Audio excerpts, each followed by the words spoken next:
Ouais, salut Chris. Bon bah écoute, là je viens de passer 2 jours et demi sans manger. 2 jours et demi sans manger. Et 2 jours et demi allongé. Dans le lit. Voilà, j'étais pas bien, j'étais malade. J'avais un mal de crâne, migraine. Et quand c'est comme ça, je ne peux pas faire autrement que de m'isoler, nausée, rien envie de manger. Enfin voilà quoi. Mais vraiment quoi, en fait, c'est des moments que j'aime bien, moi, parce que c'est des moments où le corps, il se détoxe un peu là, de toute la merde, de tous les cafés, de toutes les mauvaises habitudes, des repas qui sont pas forcément nécessaires et ce genre de choses. Donc je suis assez content. Puis là, je sors, là, depuis ce matin, je suis sorti faire un peu de marché, je suis sorti faire des courses et tout. Il fait très froid, c'est très vif, c'est excellent. J'adore ce temps. Voilà. Et donc du coup, j'étais toujours admiratif de la légèreté que ça fait de ne pas manger pendant quelques jours. Moi qui à un moment donné faisais des jeûnes de plus de 20 jours, 21 et 26 je crois. Le dernier 26. En fait, c'est chiant de jeûner, c'est chiant d'arrêter de manger pendant 2-3 jours, quoi.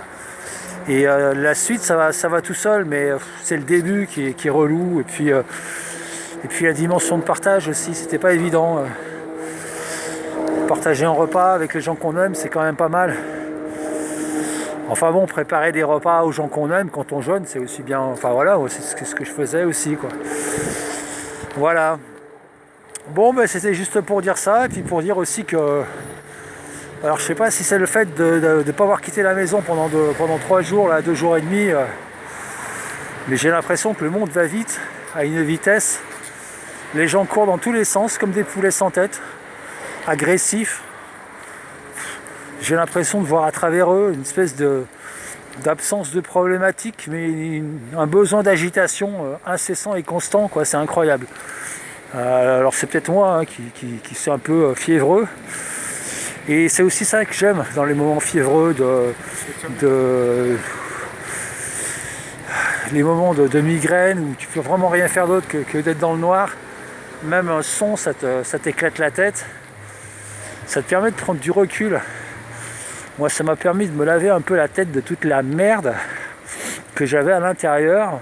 Pas un petit peu, on va dire. Et tout à l'heure, j'ai repris mon téléphone et j'ai regardé YouTube.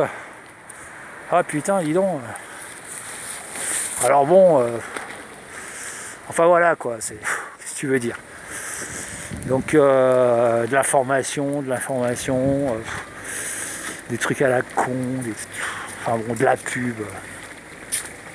Et bon, toujours de l'information qui nous emmène nulle part finalement. Je regardais... moi j'habite à côté du Stade de France, donc le Stade de France, je connais bien ce qui s'y passe et tout ça. Et il y avait une Radio Courtoisie, qui parlait justement des Jeux Olympiques et que ça allait être vraiment abject. Déjà l'argent que ça coûte, enfin bon. Et puis en termes de logement, d'augmentation, de tickets de transport, enfin toutes ces saloperies qu'on nous mijote. Alors moi j'habite à côté du Stade de France. Je sais pas trop quoi penser, ça sert à rien d'en parler. Parce que de toute façon on n'a pas d'autre mot à dire. Ça sert à rien de critiquer parce que la démocratie est morte et enterrée depuis longtemps. Donc qu'est-ce que tu veux faire? Reste tranquillement, pépère dans ton lieu de vie avec les gens que t'aimes et puis voilà quoi. Après moi personnellement ces Jeux Olympiques pour moi ça me fait un peu l'effet il y a 2 ans ça me faisait ça pendant le Covid. Ces Jeux Olympiques, je les sentais vraiment sur une ligne de temps, un peu comme les Jeux Olympiques de Berlin avant la Seconde Guerre mondiale. Et puis maintenant, je pense que la ligne de temps a changé. Et je suis plus du tout sur ce genre de truc. Maintenant, j'ai plus du tout d'idées. Je pense que les potentialités sont ouvertes. Mais concrètement, je pense qu'il n'y a rien qui va changer spécialement, quoi. Il y a des cons qui vont venir de partout pour voir une espèce de kermesse grand guignolesque, mercantilesque, absurdesque, voilà. Donc je me fais pas de soucis. Le matérialisme a encore de beaux jours devant lui. Et puis la bêtise aussi. Voilà, parce que je me dis, putain quand même, tout cet argent qu'on utilise à une heure où on est devenu quand même un peu plus conscient les uns les autres des problèmes de la société, de la planète, les relations sociales entre les gens, cette espèce de discrimination et tout ça, problèmes de la médecine aussi, les problèmes médicaux et tout ça, qu'on en vienne encore à essayer de creuser une piscine qui va servir 3 jours. Enfin, excuse-moi, mais elle est où la démocratie? Ils sont où les gens qui votent là? Ils sont où les gens qui décident, bordel? Tu vois, et bloquer des je sais pas combien de milliards d'euros là pour cette merde en fait, parce que c'est rien d'autre. Hein. Ça va river la planète sur leurs écrans de télé, ça va leur faire bouffer de la pub, ça va leur mettre dans la tête les derniers programmes neuro-psycho-comportementaux à la mode, tu vois. Ça va leur mettre la dernière version du logiciel qu'ils ont déjà tous dans le crâne, hein, et qu'on a tous dans le crâne, hein, moi comme les autres. Viens à côté. Wow! Viens à côté. J'ai pas envie que mon chien ça s'écraser. Voilà. Du coup, je me disais que les gens ils réfléchissaient pas, et c'était pas possible de réfléchir. Comment tu veux réfléchir dans ce monde quand tu es intriqué dans le monde? Tu peux pas, c'est pas possible. Il faut sortir du monde, t'abstraire pour pouvoir voir les choses. Quand tu sors du flux, là tu vois le flux quoi. Et malheureusement le flux, putain, jeune, vieux, c'est la course. C'est la course à je sais pas quoi. C'est une course. Voilà, c'est juste, ça fait flipper quoi. Une course de zombies. Et je vois pas l'intérêt en fait. Je vois plus l'intérêt moi de cette existence. Enfin si, je la vois, mais bon, il n'y a plus rien, il n'y a plus de... Je sais pas. J'ai l'impression que ça veut plus rien dire, plus rien ne veut rien dire en fait. Tu vois, le foot, les Jeux Olympiques, le cinéma, les trucs, les émissions, les machins. Avant ça avait une certaine valeur parce que c'était assez rare. Bon là les Jeux Olympiques c'est une fois tous les je sais pas combien tu vois, mais le foot c'est 50 fois par jour. Enfin je veux dire c'est devenu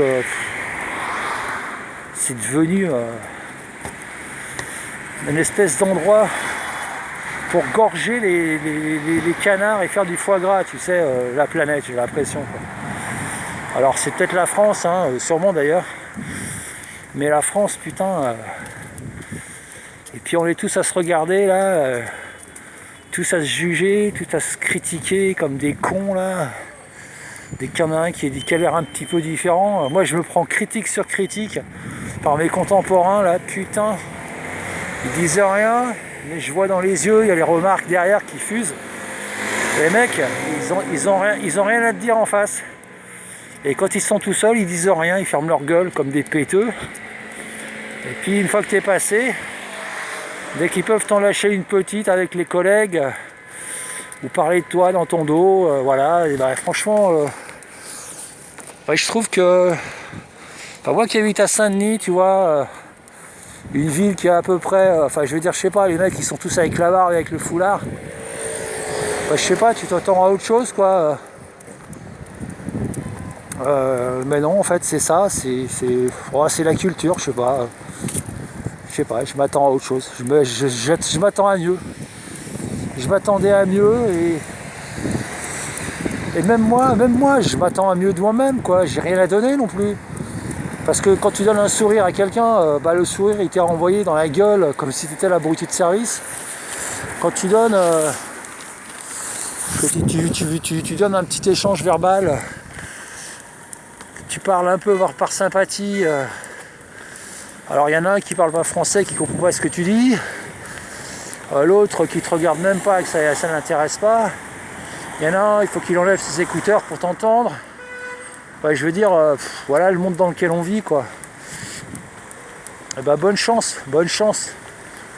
Bonne chance. Moi je crois que la seule chose à faire, c'est de se faire un max de blé sur le dos des couillons. Celui qui peut se faire un max de thunes sur le dos des cons, qu'il y aille à mort, quoi.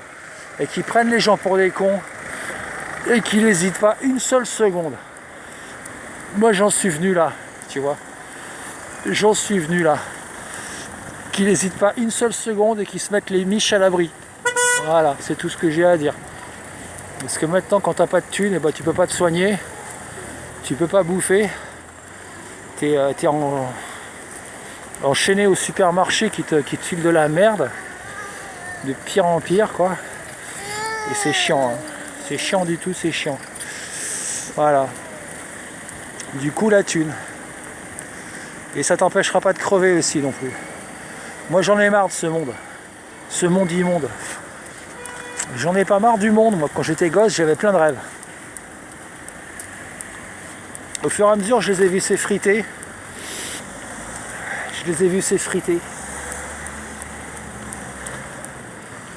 Enfin bon, tout ça pour revenir aux jeunes, aux quelques jours de jeûne que j'ai passé là, et le résultat de ce que je ressens en sortant de la maison là, et ben une sérénité, une paix, une espèce de... Ah ouais, une sérénité, tu vois. Et quand je regarde dans les yeux des autres, je trouve pas cette sérénité que je ressens en moi en fait. Je ressens que de l'attaque en fait, une espèce de dureté, une espèce de... Ah, pousse-toi de là, on est pressé, enfin un truc genre, je sais pas, une précipitation malsaine en fait. Une précipitation malsaine, voilà. Moi j'ai vécu comme ça aussi hein, pendant un moment, hein, dans la précipitation malsaine, où on court. La seule chose qu'on sait dire à ces gosses, c'est dépêche-toi, dépêche-toi, dépêche-toi. Fais ci, fais ça, gna gna gna gna. Des robots qui élèvent d'autres robots. C'est exactement ça, et c'est de pire en pire. Ben moi, c'est ce que je ressens. On est des putains de races de robots. Et voilà, c'est tout. On est sur cette terre pour, je sais pas, pour faire la merde. Parce que franchement, voilà quoi. Pour, je sais pas, on fait une espèce de terraformation pour une race de gros enculés qui vont venir prendre la place, j'en sais rien, tu vois. Mais je me pose vraiment des questions. Je me pose des questions. Je me dis, c'est ça l'humanité? Bah putain, quand même. C'est un peu flippant. C'est un peu flippant. Pour quelques petits moments comme ça qu'on arrive à gratouiller avec les uns, les autres, les amis. Enfin les amis, je sais même pas si ça existe encore, quoi. Quand je les vois aux terrasses des cafés là, en train de boire des coups entre potes, que je regarde bien, je me dis le premier qui flanche, le premier qui se met au chaume du, le premier qui chute, il n'y en a pas un autour qui va le rattraper, c'est chacun sa merde. Alors on est potes quand on est dans la même panure. C'est ça, on est potes quand on a bien abecté et puis que voilà. Mais s'il y en a un qui dérape, les potes à mon avis ils sont pas là. Puis, de toute façon c'est bien connu quoi. Donc les potes, hein, enfin voilà quoi. Les amis, la famille. La famille c'est important, ouais, c'est important. Et la famille aussi te dresse, quoi. Il y a du dressage familial, quoi. C'est ça qui est chiant. La famille te dit quoi penser, elle te dit quoi être. Elle te dit qui être. Elle te dit comment être. Elle te dit comment tu dois mener ta vie, quoi. Voilà. Il faut absolument faire comme tout le monde. C'est incroyable. À un moment donné, je me disais qu'il y avait encore des petits espaces de liberté, mais j'ai pas l'impression. Hein. Quand je regarde des youtubeurs là qui font du van life, Genre, la vie est belle dans notre camping-car. Bah ouais, mais ta vie, tu la gagnes comment Et puis pour l'instant, t'as un joli cul. Alors, tes vidéos, elles fonctionnent bien, mais dans pas longtemps, où la mode va changer, ton van life à 2 balles, enfin, je sais pas trop, tu vois. Je sais pas trop.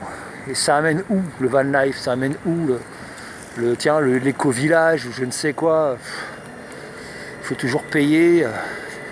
Des enculés qui se sont appropriés nos terres. Un jour, ils ont décidé, ces enculés qui se sont appropriés notre eau, un jour, ils ont décidé, ces enculés qui se sont attribués nos parcs de stationnement, un jour, ils ont décidé, ces enculés qui se sont appropriés le cerveau de nos enfants, un jour, ils ont décidé, ces enculés qui se sont appropriés nos propres existences, un jour ils ont décidé, et nous on est là comme des cons quoi, à espérer quoi, à espérer quoi bordel, à espérer quoi? Ça je te le demande, qu'est-ce qu'on espère en fait? Franchement, je vois pas trop quoi, je vois pas trop le délire, je le vois toujours pas. Je le vois toujours pas. Enfin bon, il n'y a peut-être pas de délire en fait, il n'y a peut-être pas de sens dans la vie. Peut-être que si je trouve pas de sens à ma vie, c'est que j'utilise pas assez mes sens. C'est peut-être ça. Que je voie plus loin que les apparences. De toute façon, je pense qu'il n'y a que ça. Hein. Si tu vois les apparences, c'est très réducteur. Et franchement, tu tournes vite en déprime. Donc je crois que c'est ce qu'il faut faire. Puis il faut vivre bien avec soi-même, je pense. Avant d'être bien avec les autres. Moi, je suis pas bien avec les autres. Je suis bien avec moi-même. Les autres, ils me font devenir mal. Parce que je sais pas. Ils me giclent leur merde sur la gueule. Et moi, cette merde-là, j'en veux pas. C'est pas ma merde. Et moi, je gicle pas de la merde. Moi, quand je ressens de la merde au fond de moi, je la gère. Je la dissipe. Je la vire de moi. Je la jette pas sur les autres. Enfin, j'essaye. J'y travaille en tout cas. Bon, voilà, c'est tout pour ce soir. Voilà, ça caille bien en tout cas. On se gèle bien le cul. Mais bon, moi j'aime bien. J'aime bien. Il y a moins de zombies dans les rues. Il y a moins de gros cons partout là.